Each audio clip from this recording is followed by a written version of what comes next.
Welcome to This Explainer. I am so thrilled you're here because today we are unpacking something literally magical together. We're looking at the financial alchemy of starting early. We're going to see how time, just plain old time, transforms incredibly small amounts of cash into absolutely life-changing wealth. It sounds simple, right? But as we dive in, the math behind this is going to completely blow your mind. Okay, let's jump right into a quick scenario. Imagine two friends. Who do you genuinely think is going to end up with more wealth by the time they hit retirement age? Let's meet our two contenders. So, on one side, we've got Rahul. He starts saving just 100 rupees every single day. We're talking about the cost of a daily cup of tea or a quick snack, right? And he starts doing this at age 20. On the other side, we've got Amit. Amit decides, you know what, I'm going to wait until I'm 30 to start saving. Now keep in mind, both of these guys have the exact same intelligence, they earn similar salaries, and they have the exact same tolerance for risk. But by the time they reach retirement, one of them is going to have nearly double the wealth of the other. So drumroll please, the winner is Rahul.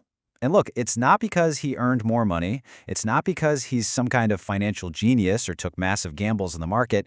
The answer comes down to one simple word: time.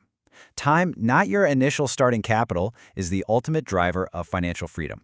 Which brings us to Section 1, the problem, and specifically, why we wait. I mean, if the answer is really that simple, why do so many of us delay? I bet you've used at least one of these common excuses yourself. I'll start when I earn a bit more, or I'm just waiting for a better job, or maybe I just need my finances to stabilize first. Let's be totally honest here. When we're young, saving money feels, well, kind of boring. And financial experts actually note that the early days of saving feel super frustrating because those early returns, they look incredibly tiny. It feels disappointing.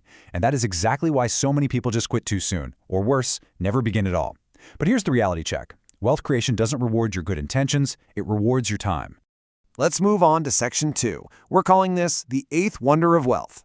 So, how exactly do we push past that initial frustration? Well, we need to understand the underlying mechanism that creates real wealth.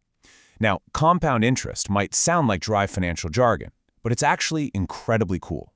It's simply the process of earning interest on your interest. Basically, your money goes out and earns some money. Then, that new money goes out and earns even more money.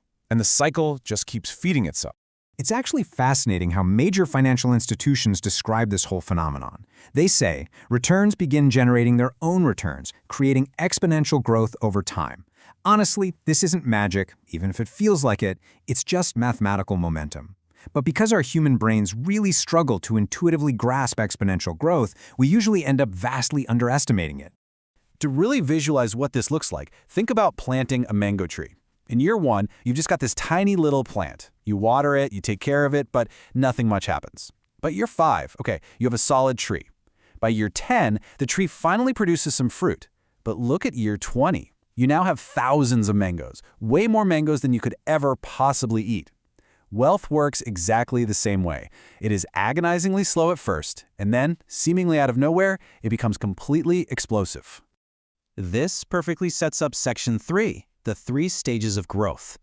Let's map out exactly what this journey looks like chronologically, just so you know exactly what to expect when you get started. Here's 1 to 5. That's the frustrating stage. Your investments are going to seem tiny. This is the danger zone, folks. This is where most people throw their hands up and quit. But if you can push through that to years 5 through 15, you enter the momentum stage. The returns become noticeably bigger. You really start believing in the process. And then, years 15 to 30 and beyond, that is the explosion stage. This is that crazy point where your money actually starts earning more in a single year than you even contributed yourself. But what happens if you skip those early years? Let's say you plan to invest 10,000 rupees a month, but you wait from age 20 until age 35 to actually start doing it. You don't just lose the money you would have put in. You lose 15 totally irreplaceable years of compounding. Those 15 years, they're gone forever. You can always hustle and earn more money, but you can never, ever earn back that time. Every single year you delay is a year your future money never gets the chance to multiply. All right, Section 4, the real cost of waiting. Let's look at the ultimate proof of how this math plays out in the real world, because the contrast is genuinely shocking. Check out these 2 distinct paths. We have investor A.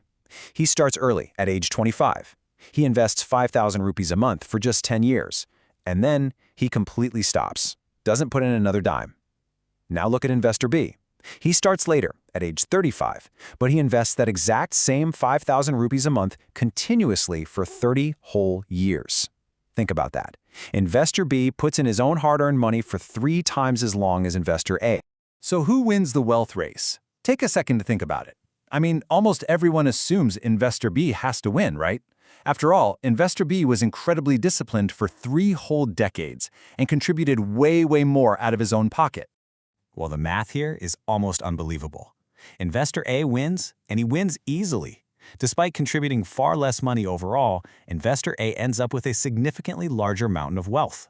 Why? Simply because investor A gave his money more time to multiply. Time literally became his employee. And this really hammers home the realization that a 20-year-old's greatest financial superpower isn't a high salary, and it isn't some massive inheritance. It is time. A young person can just sit back and allow compounding to do the heavy lifting for decades. Sure, if you start later, you can still absolutely build wealth, but you're going to have to invest significantly more of your own money to compensate for that lost time. Which leads us to our final part today, Section 5, the Millionaire Formula. So how do we take all this amazing theory and turn it into reality for ourselves? Well, first, we have to embrace the snowball effect. Imagine you're rolling a tiny snowball down a giant mountain.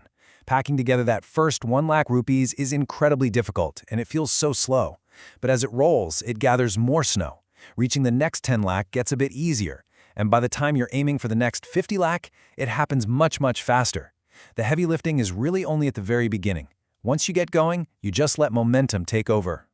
And the research-backed formula for building that wealth is surprisingly simple. Start early, invest regularly, and stay patient.